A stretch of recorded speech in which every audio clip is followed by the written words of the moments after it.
You're listening to the Manifesto Press podcast.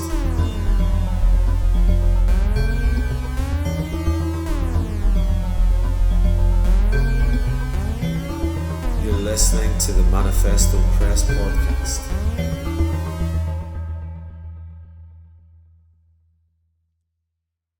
Welcome to Manifesto Press podcasts. Today we've got Nigel Flanagan, who's the author of our latest book, and I'll introduce you to him in a minute. Just a few words about Manifesto Press. It's over a decade old now and was set up originally to provide a service for the labour movement. Lots of people wanted things published, but they didn't have the design skills, publishing experience, and the rest of it. And so what Manifesto did was set up a service in which we got as people who are prepared to provide these services for the labour movement, usually at cost price or sometimes free. And we've had now something like 40 titles published, some on our own account, some in response to requests from trade unions, some labour history stories which got a good response from trade unionists. And we've worked very closely with a range of people from the RMT, the Communist Association, the Venezuelan Embassy. We did 4 books with the Communist Party for their centenary in 2020, and we continue to provide this service. One thing we're doing at the moment is a new series of books, work, really, life and trade unions. And the idea of this is to provide a response to the rising tide of labour militancy, which is breaking sort of 20, 30-year fallow period in the working class movement in Britain. And Nigel's book is the first in this series, really. We published 2 others just after. We published a cartoon by Anne Devine with a commentary by the literary critic Jenny Farrell on Robert Tressel's The Ragged Trouser Philanthropist, just taking the Great Wage Trick from that and illustrating it as a cartoon, immensely popular. And Nigel's book fits neatly into that and has been a runaway success. So we're on the 3rd printing now. So, Nigel, can you tell us a bit about yourself? Thanks, Nick. I'm a long-standing activist and organiser inside the trade union movement. I was a lay activist inside Unison for nearly 20 years, then a member of staff with Unison. Then for 7 years, I went to work in Switzerland for Unique Global Union on organising campaigns all around the world. And now recently, I'm back in the UK working as an organiser inside the movement in the Northwest again. What struck me reading your book was how you were concerned both with structural questions in the trade union movement, but also the human question. And one of the things that occurred to me, looking back on my own experience in the trade union movement, and particularly your experience in Unison, is really, what do you think, what's the future for the trade union movement? Is it in specialist unions or in general unions? This is a debate that's going on at the moment because the experience of activists and organisers is, on the one hand, these super unions like Unite and Unison, which are really the result of ongoing mergers of previously big, powerful unions. Quite often, the experience of trying to organise inside those unions, it can be negative because it can be over-bureaucratic, there's an administrative drag in trying to get things done, and the union becomes concerned with general issues and somehow loses touch, in some sense, with workplaces. So I understand that sense of frustration. And then on the other hand, we have some of the smaller unions that are trying to exist, particularly in the Greater London area. And we get the opposite problems, that they don't have the resources to shift into strategic or decisive organising campaigns. And I suppose really what I've concluded from that is actually that debate, although it is important, it's not the most important question about the effectiveness of unions. The most important question about the effectiveness of trade unions is the extent to which there is rank and file leadership and control of its strategy, of its resources, and of its democracy. I worked for a long time in PCS, it struck me, and it went through 4 mergers in order to emerge as a single trade union for one sector, really. And what emerged from that was, I think, it was a successful operation eventually, although a lot of tensions and struggles. But it raised the question of what's the basis of unity between low-paid workers and higher-paid workers, the upper stratum, if you like, people who are paid more and obviously exercise more responsibility within a capitalist system. Yeah, I think to some extent this produces a kind of false sort of picture that trade unionism is only about the so-called strong helping the weak, and therefore that there are somehow a privileged group of workers who have power and resources, and they're just simply there to help the less organised, less powerful groups of workers. But actually, trade unionism goes way, way beyond that, and it's not a case of saying the strong help the weak. It's a case of saying all workers united are much more powerful. And rather than dividing us in that way, what the trade union is trying to do is bring us all together in the sense that it's a movement for the strong and for the weak. And our collective action, our joint action, is what is really, really important in this situation. And I think as long as we keep that really basic sort of tradition of solidarity and unity at the heart of what we're trying to do, that overcomes the argument about the strong and the weak, maybe the privileged and the less privileged. That's really a false argument for us. We're about bringing all workers together. So I'd always answer that question with the traditional answer from our own history of solidarity and unity, and that is what's best for both groups of workers. You've put a great deal of emphasis on rank and file control, which raises the direct question: do you think all union officials should be elected? No, I don't actually. I mean, I think that, again, sometimes that's the solution that's posed by some rank and file activists, but I think it's a cul-de-sac because there are roles inside the movement where we need specialists, where we need people with high-level skills and training and so forth, and to try and have them elected on a regular basis might be more disruptive than is actually worth it.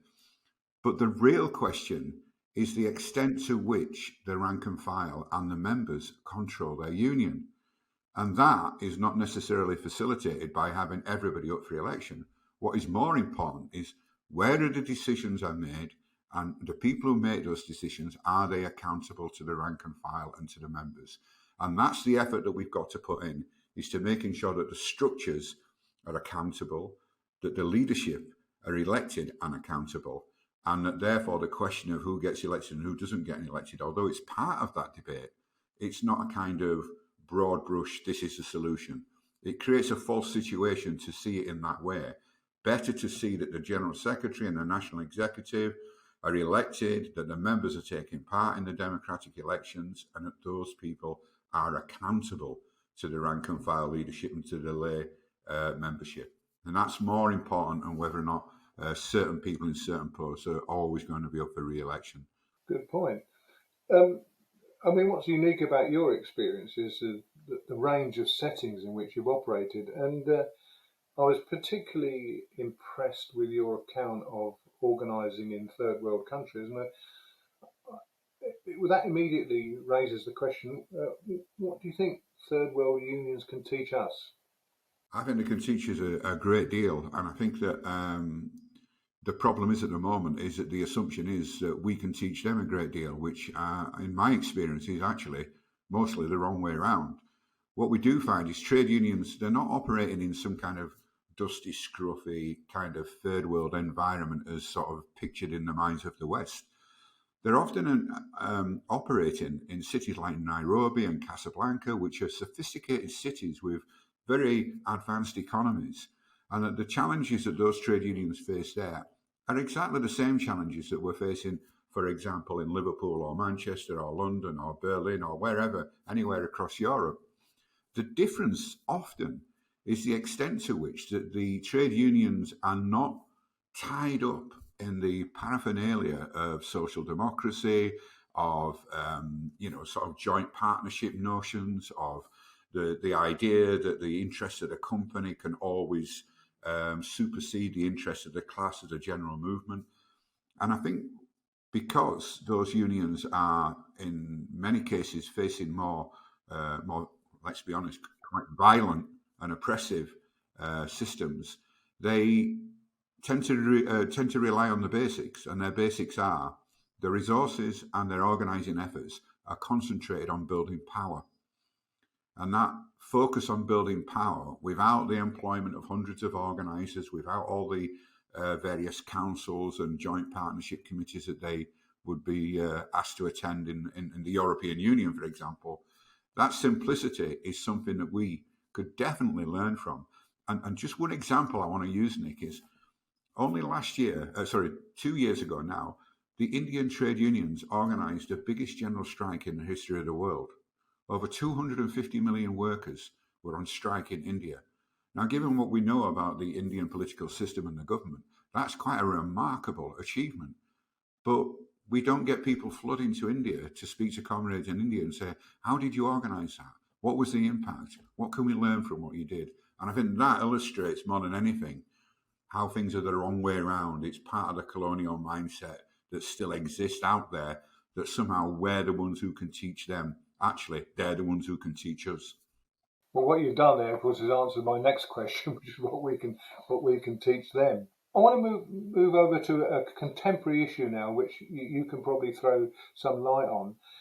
Given the latest revelations about the international trade union movement and the corruption scandal in the European Parliament, which has involved the European TUC and the international TUC and the rest of it, do you think that these international structures are inevitably corrupt? You know, it's a very important question at the moment, not just because of what's happened inside the ITUC, but generally. And it comes back to what we were just discussing previously about what is the role of these global trade unions. I don't think that it's inevitable that the global trade unions are corrupt, but the way they are organised and operate at the moment leaves them vulnerable to corruption and temptation, in the sense that if you take the fact that most of the global trade unions are funded and organised from Western Europe and the United States, and their relationships are fundamentally with the global employers who are mostly from Western Europe and the United States. And there's kind of a partnership relationship that sometimes spills over and develops into kind of safeguarding the status quo. So the trade unions that are adopting a quite militant and political stance in different parts of the world can sometimes find it difficult to get the backing, the support, and the real sort of solidarity of some of the global trade unions, and are much more able to do that directly to trade union movements in their own country. So I wouldn't say that they are more liable to corruption than any trade union nationally organised, but there's definitely a possibility there that this corruption has extended. So if we take a company like G4S, for example, a British global security company which has relationships with countries all over the world and contracts, and not always good relationships. So, for example, they were providing security in Israeli jails that were being used to imprison Palestinian children. And yet G4S can legitimately bash themselves as being an accepted good partner by the ITUC and by Uni Global Union. And it gives them a kind of cover, and it gives them a kind of credibility, if you like, in certain quarters that perhaps is not justifiable. So that whole notion of partnership that we see as a problem at a national level is also a similar problem at global level. Just to change direction again, who's your organising hero? Yeah, well, I find this a tricky question, Nick, because I'm not really in favour of heroes or gurus as such. But I have to be honest and say that one person who, for all the legitimate criticisms that could be made of him, and I had the privilege of meeting him, is Jack Jones. Jack Jones, I thought, was a great example of somebody who was genuinely committed to rank and file organising, who, as an activist and then as a member of staff, always had the same aim: to get people in the union, to build up density, to build up power, and to get the rank and file to exercise that power on behalf of its members. And he became a victim of that in the end, which I think is probably the greatest tribute to him, that he accepted that fully on the chin. So Jack Jones is somebody that I do admire, and I'm always looking to see if there are any other Jack Joneses around, and so far not many. But that kind of philosophy of rank and file power, creating it and building it and using it, I think he exemplified that more than most. I think you're right about Jack Jones. I mean, he was a genuine working class hero in the sense that he fought in Spain. He was a member of the International Brigade. He came back to Britain in a period of post-war reconstruction with the Labour government, and maintained a fraternal, if critical, attitude to the Labour government. I mean, my best memory of him is having a drink in the Soviet embassy once, in which he held a glass of whiskey to his lips, and in the whole of a 2-hour session at the Soviet embassy, not a drop of it passed his lips. Shows remarkable self-discipline, proletarian discipline. I love the story that when he retired as the General Secretary of the Transport and General Workers Union, he was given a £10,000 cheque and he immediately donated it to the pensioners' organisation, went on to become the organiser for the pensioners and refused to go to the House of Lords. And that, tremendous. Just to go back to your experiences in working in the developing world, I was interested particularly in your take on social partnership in developed capitalist countries. But do you think social partnership has got a role in the developing world? Well, it depends really on who the partnership is with and what the terms are. Obviously, I know you'll understand that, Nick. And what we see is many really bad examples of so-called social partnership, with some good examples of social partnership.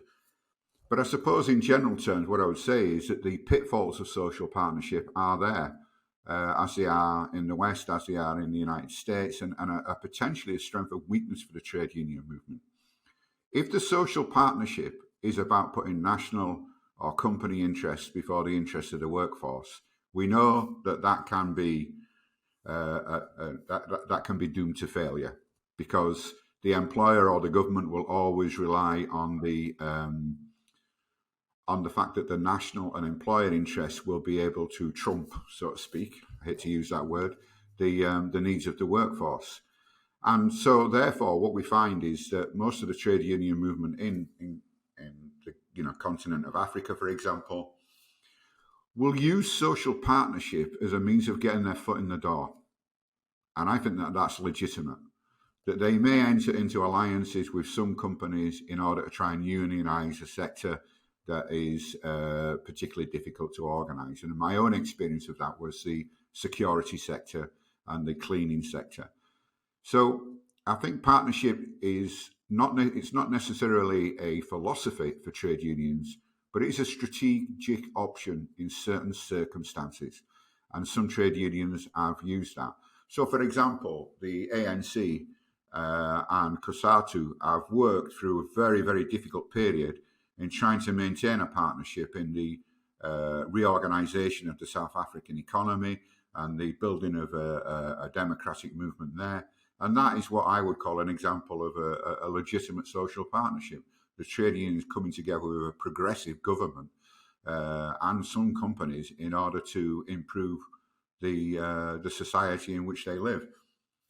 Conversely, there are a lot of very, very bad examples of so-called social partnership, which are to do with privatisation, exploitation, and the dominance of global markets by Western economies. And you only have to look at things like diamonds, cocoa, and copper and iron and gold to see how that works.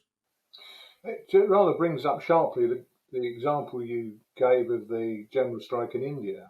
I mean, that's taken place in a context in which India has now replaced Britain as, I think, is the 5th largest economy in the world.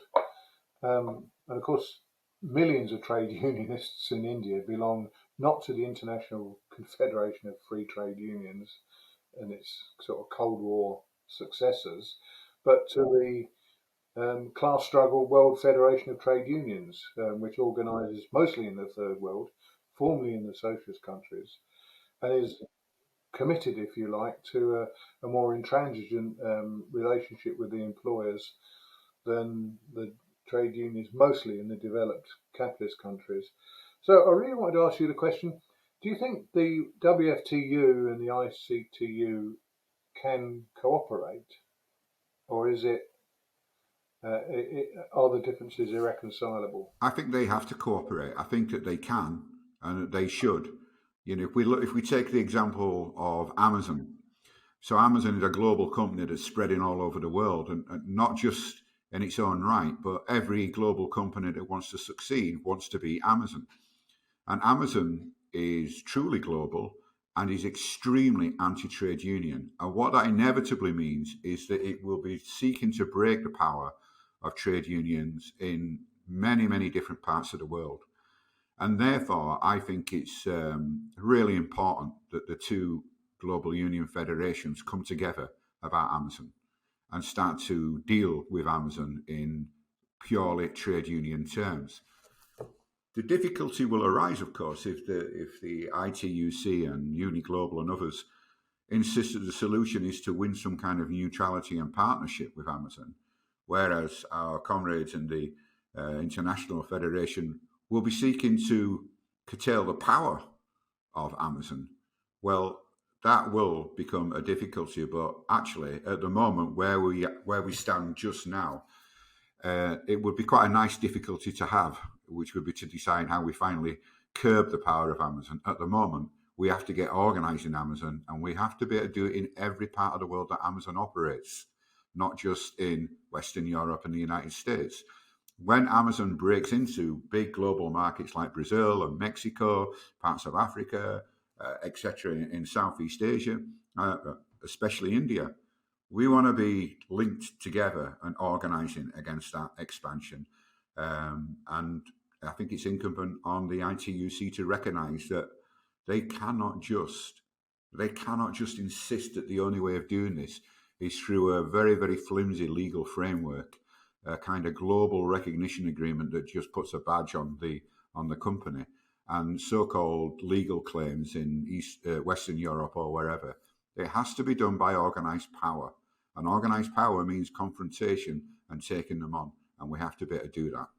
Thanks very much, Nigel. Your final point, I think, is given extra emphasis by what happened in relation to the World Cup in Qatar and the way in which the frankly feudal labour relations situation in Qatar was legitimised by a kind of fake endorsement by the ITUC.